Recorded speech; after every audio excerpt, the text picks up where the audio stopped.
Guys, இன்றைக்கி நம்ம ஒரு புது வீடியோ பண்ண போகிறோம்.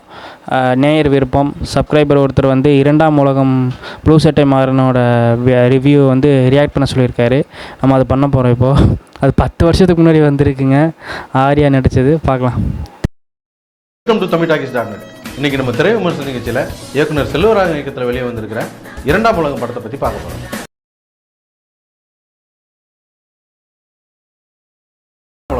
இந்த படத்துடைய கதையில் 2 உலகம் இருக்குது. ஒன்று பூலோகம், இன்னொரு உலகம். பூலோகத்தில் ஒரு ஹாஸ்பிட்டலில் அனுஷ்காவும் ஆர்யாவும் இருக்கிறாங்க. இதில் அனுஷ்கா டாக்டராக இருக்காங்க. ஆர்யா கம்பவுண்டராக இருக்காரா, டாக்டராக இருக்காரா, சமூக சேவராக இருக்காரான்னு எதுவுமே தெளிவுபடுத்தலை. அவரும் இருக்கார், படம் பூரா அதுக்குள்ளே தான் இருக்கார். அதே போல் 2வது உலகத்தில் அனாதை பொண்ணு அனுஷ்கா வர்றாங்க. படத்தளபதியுடைய உதவாக்கர மகனா ஆர்யா வர்றாரு. இந்த 2 கதையும் பின்னி தான் இந்த படத்துடைய கதையை சொல்லியிருக்காங்க. பூலோகத்தில் இருக்க அனுஷ்கா ஆர்யாவை வெட்டி லவ் பண்ணுது. ஆர்யா செல்லாதுன்னு சொல்லிடுறாரு. அப்புறம் கொஞ்ச நேரம் கழிச்சு ஆர்யா அந்த அம்மாவை லவ் பண்ண ஆரம்பிச்சிடறாரு. அந்த அம்மா செல்லாதுன்னு சொல்லிடுது. ஒரு வழியாக 2 பேரும் லவ் பண்ண ஆரம்பிக்கிறாங்க. லவ் பண்ண ஆரம்பித்து கொஞ்ச நேரத்தில் கொஞ்சம் தூரம் நடந்து போயிட்டு இருக்கும்போது திடீர்னு காரணமே இல்லாமல் தடிக்கி விட்டு விழுந்து அந்த அம்மா செத்து போகுது. அதே போல் 2வது உலகத்தில் அனுஷ்காவை ஆர்யா வெட்டி லவ் பண்ணுவார். அந்த அம்மா செல்லாதுன்னு சொல்லி சுற்றிட்டு இருக்கோம். இதுக்கிடையில் அந்த ஊர் ராஜா அனுஷ்காவை கடத்தி கொண்டு போய் அடைச்சி வச்சுக்கிறாரு. அந்த பொண்ணு உனக்கு வேணும்னா நீ சிங்கத்தை அடக்கி அதோடைய தோலை உரிச்சு எடுத்துகிட்டு வந்தால் தான் இந்த பொண்ணு உனக்கு தருவேன் அப்படின்னு சொல்லிடுவார். உடனே ஆர்யா போயிட்டு சிங்கத்து கூட சண்டை போடுவார். அங்கே போய் பார்த்தா அது ஒரு காமெடி சிங்கம். அது கிராஃபிக்ஸில் நம்ம ஊர் நம்பியார் மாதிரி முறைச்சி பார்த்துக்கிட்டு இருக்கோம். அது கடிக்குமான்னு பார்த்தா முட்டை வருங்கிற முட்டி பார்த்துட்டு கடைசியில் ஆர்யா கிட்ட அடி வாங்கி சிங்கம் செத்து போயிடும். சிங்கம் தோலை கொண்டாந்து கொடுத்ததுனால ஆர்யாவுக்கு அனுஷ்காவை கட்டி வச்சிருவாங்க. தனக்கு விருப்பம் இல்லாமல் ஆர்யாவை கட்டி வச்சுட்டாங்கன்றதுனால அனுஷ்கா கத்தியை எடுத்து குத்திக்கிட்டு கீழே விழுந்துடும். உடனே அதை பார்த்துட்டு ஆர்யா அவர் ஒரு மொன்னை கத்தியை எடுத்து குத்திக்குவார். அவர் வயிற்றில் அந்த கத்தி இறங்காது. அந்த கத்தியை வச்சு தான் செகண்ட் ஹாப்பில் ஒரு 1000 பேர்த்த வெட்டுவார்னு வச்சுக்கோங்க. பூலோகத்தில் தன்னுடைய காதலியை பறி கொடுத்துட்டு சோகத்தில் இருக்கக்கூடிய ஆர்யா ஏதோ ஒரு டகால்ட்டி பண்ணி இந்த லோகத்துக்கு வந்துடுறாரு. இங்கே வந்த உடனே அனுஷ்காவை கைஸ், 10 வருஷத்துக்கு முன்னாடி ப்ளூ சட்டை மாறன் அந்த ஒரு ஸ்வாக்லேயே தான் கலாய்க்கிறாருங்க. இப்போவும் எப்படி கலாய்ப்பார் அதே மாதிரி தான் அந்த டைமும் கலாய்ச்சிருக்காரு. சில பேர் ஃபஸ்ட்டு வீடியோ போடும்போது அப்படி மெதுவாக பேசுவாங்க. அப்படி வீடியோ போய் எக்ஸ்பீரியன்ஸ் ஆகி ஓவராக பேசுவாங்கள்ல. ஆனால் தலைவர் எப்பவுமே ஒரே மாதிரி தான் இருக்கார். பார்த்துட்டு அவருக்கு ஒரே அதிர்ச்சி. அவருக்கு தான் அதிர்ச்சியை தவிர படம் பார்த்துட்டு இருக்க நமக்கு எந்த அதிர்ச்சியுமே கிடையாது. நம்ம தான் படம் ஆரம்பிச்சிருந்து பார்த்துட்டு இருக்கோமே. அதுக்கப்புறம் இந்த அனுஷ்கா 2 ஆர்யாவில் எந்த ஆர்யாவை தேர்ந்தெடுத்தாங்க அப்படின்றதான் மீதி இருக்கிற 12 மணி நேர கதை. பொதுவாக செல்வராகவன் படம்னால படத்துடைய கதை என்ன அப்படிங்கிறது தயாரிப்பாளர் உள்பட யாருக்குமே தெரியாது. ஏன் செல்வராகவனுக்கே தெரியாது. ஏன்னா படத்தை ஒரு பிளான் பண்ணி எடுக்க மாட்டாங்க. ஷூட்டிங் ஸ்பாட்டில் கூட போய் சீனை மாற்றி எடுத்துக்கிட்டு இருப்பாங்க. அப்படி எடுத்திருந்தா கூட அவர் சரியாக தீர்மானித்து கதையை திரைக்கதையில் நிப்பாட்டிடுவார். ஆனால் இந்த படத்தை பொறுத்த வரைக்கும் கதையை எப்படியோ ஆரம்பிச்சிட்டோம், இந்த படத்தை எப்படிடா முடிக்கிறது அப்படின்ட்டு அவர் படம் முழுக்க திணறினது நல்லாவே தெரியுது. இந்த படத்தை பொறுத்த வரைக்கும் திரைக்கதையில் பெரிய கோட்டை விட்டுட்டாரு அப்படின்னு தான் சொல்லணும். அப்புறம் இந்த படத்தோடைய கிராஃபிக்ஸை பெருசாக நம்பி இருந்திருக்காங்க. படத்தை பார்த்த சில பேர் கூட இது தமிழ் படத்துக்கு இதுவே அதிகம்தான் அப்படின்னு கூட சொல்கிறாங்க. ஆனால் தமிழ் படத்துக்கு இதுவே அதிகம்தான் அப்படின்றது நம்மளால் ஏற்றுக்க முடியல. ஏன்னா தமிழ்நாட்டிலேருந்து இங்கிலீஷ் படங்களுக்கே இங்கேருந்து கிராஃபிக் ஒர்க் பண்ணி அங்கே போகுது. அந்த அளவுக்கு டெக்னீஷியன்லாம் இப்போ இங்கே இருக்கும்போது நம்ம இதுவே அதிகம்தான் அப்படின்லாம் சொல்ல முடியாது. உதாரணத்துக்கு எடுத்துக்கிட்டால் நானி படம் இதை விட பட்ஜெட்டில் கம்மி, ஆனால் ஒரு ஹாலிவுட் தரத்துக்கு அந்த படம் இருந்தது. அப்படி இருக்கும்போது இந்த பட்ஜெட்டுக்கு இன்னும் நல்ல குவாலிட்டியாக கொடுத்துருக்கலாமே. அதே போல் இந்த படத்துடைய ஷூட்டிங்கை மாதக்கணக்காக ஜார்ஜியாவில் வச்சு எடுத்திருக்காங்க. ஜார்ஜியாவில் எடுத்த போர்ஷனை பூரா இங்கே கொண்டு வந்து கிராஃபிக்ஸில் 2ஆம் உலகத்துக்காக பேக்ரவுண்டை பூரா மாற்றிருக்காங்க. பேக்ரவுண்டை பூரா மாற்ற தான் போகிறோம் அப்படின்னு தெரிஞ்சிருந்தா அதை ஜார்ஜியாவில் எடுத்திருந்தாதான்னா ஆண்டிபேட்டில் எடுத்திருந்தாதான்னா இங்கே ஏதாவது ஒரு 50 வெள்ளைக்காரனை கொண்டு வந்து வச்சு இங்கேயே ஷூட் பண்ணியிருக்கலாமே. அதே போல் அனுஷ்கா ஆர்யா 2 பேருமே 4 வயசில் ரொம்ப நல்லா நடிச்சிருக்காங்க.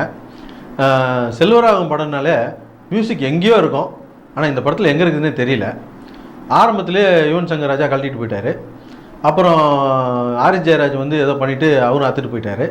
அதுக்கப்புறம் அனிருத் ஏதோ பண்ணி வச்சுட்டு போயிருக்காரு. அப்புறம் பார்த்தா தனுஷ் ஒரு பாட்டு பாடுறாருனாங்க. தனுஷ் பாடுறாரா, அப்புறம் இந்த படம் உருப்படும் அப்படின்னு பேசிட்டு இருந்தோம். அதேமாதிரி ஆகிப்போச்சு. இப்போது இந்த படத்தை வேறு சுமாராக ஒரு 50 கோடி ரூபா செலவு பண்ணி எடுத்துருக்கதா சொல்கிறாங்க. ஒரு வியாபாரம்னா ஒரு 1000 ரூபாய்க்கு ஒரு பொருளை விற்கிறோம்னு வச்சுக்கோங்க. அதோட உற்பத்தி விலை எவ்வளோவா இருக்கணும்? ஒரு 700 800 இருந்தால் அது லாபம்னு சொல்லலாம். 1000 ரூபாய்க்கு விற்கிற பொருளை 2000 ரூபாய்க்கு உற்பத்தி பண்ணி வச்சுருந்தோம்னா அது ஒரு வியாபாரமா? என்ன தான் தெலுங்கு தமிழ்லாம் மார்க்கெட் இருக்குதுன்னா கூட 50 கோடி ரூபாய்க்கு எடுத்து வச்சுருந்தா இந்த 50 கோடி ரூபாய் எங்கே போய் தேர்த்த போகிறாங்களோ. மொத்தத்தில் இந்த படம் எப்படி இருக்குது அப்படின்னு கேட்டிங்கன்னா, ஒருத்தன் விரலில் அடிபட்டு ஆஸ்பத்திரிக்கு போயிருக்கான் டாக்டர் பார்க்கலாம்ட்டு. அங்கே போனவுடனே நர்ஸு விரலில் அடிபட்டுருக்கு அப்படின்னு சொல்லியிருக்கான். உடனே அந்த லைனில் போய் உட்காருங்க அப்படின்ட்டு அந்த அம்மா லைனில் போய் உட்காந்த உடனே கொஞ்ச நேரம் கழிச்சு இன்னொரு நர்ஸம்மா வந்திருக்கு. எல்லோரும் சட்டையை கழட்டி ஏற்ற மாதிரி வைங்க அப்படின்ட்டுருக்கு. எல்லோரும் சட்டையை கழட்டி வச்சுருந்துருக்காங்க. வச்ச உடனே இன்னொரு நர்ஸம்மா வந்திருக்குது. எல்லோரும் வாயை திறங்க அப்படின்னு சொல்லிட்டு எல்லாரும் வாயிலையும் தெர்மோமீட்டர் வச்சுட்டு போயிடுச்சு. தெர்மோமீட்டர் வச்ச உடனே இவனுக்கு கோபம், கொதிக்கிறான். ஒன்றும் பேச முடியல, வாயில் தெர்மோமீட்டர் இருக்கிறதுனால. கொஞ்ச நேரம் கழிச்சு இன்னொரு நர்ஸம்மா வந்துட்டு தெர்மோமீட்டர் எடுத்துக்கிட்டு மீட்டரை நோட் பண்ணிட்டு போயிடுச்சு. என்னதான் அநியாயமாக இருக்குது, என்னதான் டாக்டர் ஏமாற்று வாங்கினாலும் விரலில் அடிபடுறதுக்கு தெர்மோமீட்டர் வச்சு பார்ப்பாங்களா? என்ன இது அக்கிரமமாக இருக்குதுன்னு கத்திட்டு கிடந்திருக்கான். பக்கத்தில் ஒரு காக்கி சட்டை போட்டு ஒருத்தர் உட்காந்துருக்காரு. அவர், தம்பி ஏன்ப்பா இப்போ கொதிக்கிற, கொஞ்சம் பொறுமையாரு அப்படின்னு இருக்காரு. உனக்கு என்ன தெரியும், இவங்க என்ன மனுஷங்களாயா கொள்ளைக்காரங்களா இருக்காங்க அப்படி இப்படின்னு பேசிகிட்டு இருந்திருக்கான். ஏன்பா கொஞ்சம் பொறுமையாக இருப்பா அப்படின்ட்டு இருக்காரு. ஓ, நீ என்ன காரியமா வந்தா, உனக்கு என்ன நோய் அப்படின்னு இருக்கான். எனக்கு எந்த நோயெல்லாம் கிடையாது, நான் தபால் கொடுக்க வந்த போஸ்ட்மேனு. நான் டெய்லி வருவேன், வந்த உடனே சட்டையை கழட்டி வையின்னுவாங்க, வச்சுட்டு தெர்மோமீட்டர் தூக்கி வாயில் வைப்பாங்க, அப்புறம் மீட்டர் நோட் பண்ணிட்டு போவாங்க, அப்புறம் ஒரு நர்சம்மாட்ட கையெழுத்து வாங்கிட்டு தபால்லாம் கொடுத்துட்டு போயிடுவேன். இப்போ என்ன கட்டுப்போச்சு, பொறுமையாக இருக்க வேண்டியதானே அப்படின்ட்டுருக்காரு. இந்த போஸ்ட்மேன் அளவுக்கு உங்களுக்கு பொறுமை இருக்கும்னா இந்த படத்தை நீங்கள் போய் ஒரு வாட்டி பார்க்கலாம். இல்லைன்னா எதுக்கு ரிஸ்க்கு? எங்களுடைய